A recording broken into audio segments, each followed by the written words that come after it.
Hello guys, ഇന്നൊരു cooking video ആയാലോ. ഞാൻ എപ്പോഴും ഉണ്ടാക്കണ ഒരു ടൊമാറ്റോ റൈസ് ആണിട്ടത്. സംഭവം പേളിമാണിയുടെ ടൊമാറ്റോ റൈസിൻ്റെ ഒരു കോപ്പിടി. അതിനായിട്ട് 2 സവാള, 2 തക്കാളി, ഒരു 4 പച്ചമുളക്, ഒരു 6 പിന്നെ നമ്മളെടുത്ത് തക്കാളിയില്ലേ അത് മിക്സിലൊന്ന് അരച്ചു. പിന്നെ മെയിനായിട്ട് വേണ്ടത് നെയ്യാണ്. ഒരു 2 ടേബിൾ സ്പൂൺ അല്ലെങ്കിൽ അതിൽ കൂടുതലായാലും കുഴപ്പമില്ല. പിന്നെ 6 ടേബിൾ സ്പൂൺ സൺഫ്ലവർ ഓയിൽ. അതിലേക്ക് വലിയ ജീരകം, കുറച്ച് കുരുമുളക്, കറുകപ്പട്ട, ഏലക്കായ ഇവർ ആഡ് ചെയ്യുക. എന്നിട്ട് അതിൻ്റെ ഒന്ന് ചൂടാവുമ്പം നമ്മൾ അരിഞ്ഞു വെച്ച സവാള ആഡ് ചെയ്യുക, അതിൻ്റെ ഒപ്പം ഉപ്പ് ആഡ് ചെയ്യുക.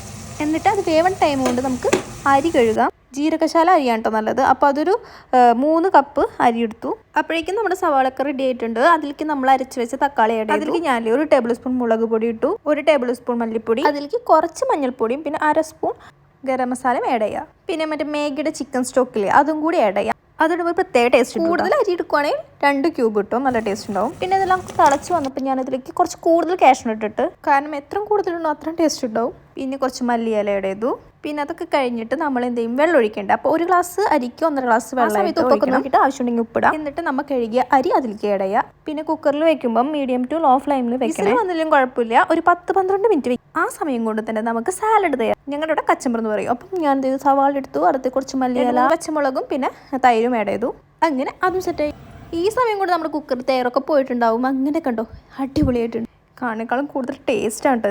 ഒരു പ്രാവശ്യം കഴിച്ചാൽ പിന്നെയും കഴിക്കാം. പിന്നെ അതൊരു വേറെ പാത്രത്തിലേക്ക് ഞാൻ മാറ്റിയപ്പോൾ ഞാൻ അതിൻ്റെ മുകളിൽ കുറച്ച് ഗീയും കൂടി ആഡ് ചെയ്തേ. അപ്പോൾ ഇച്ചിരി കൂടി ടേസ്റ്റ് ഉണ്ടാവും. ഇതിന് കച്ചമ്പർ മാത്രം മതി. പക്ഷെ ഞാൻ എന്നാലും നമ്മുടെ അടുത്ത് ചിക്കൻ ഉള്ളതുകൊണ്ട് ചിക്കനും കൂടി വറുത്തു. അതുണ്ടെങ്കിൽ മാത്രം ചെയ്യുക, അല്ലെങ്കിൽ കച്ചമ്പർ മാത്രം മതി. അങ്ങനെ സംഭവം സെറ്റായി. എനിക്കുണ്ടല്ലോ, ഞാൻ ഉണ്ടാക്കുന്ന ഒന്നും ഇഷ്ടമുണ്ടാവില്ല. പിന്നെ അടുക്കളയിൽ കയറി ശീലമായപ്പോൾ നമ്മൾ വെക്കുമ്പോൾ ഒട്ടുക്കത്തെ ടേസ്റ്റാണ്. അങ്ങനെ ഞാൻ വെച്ച ഫുഡ് തന്നെ ഞാൻ ആസ്വദിച്ച് കഴിച്ചു.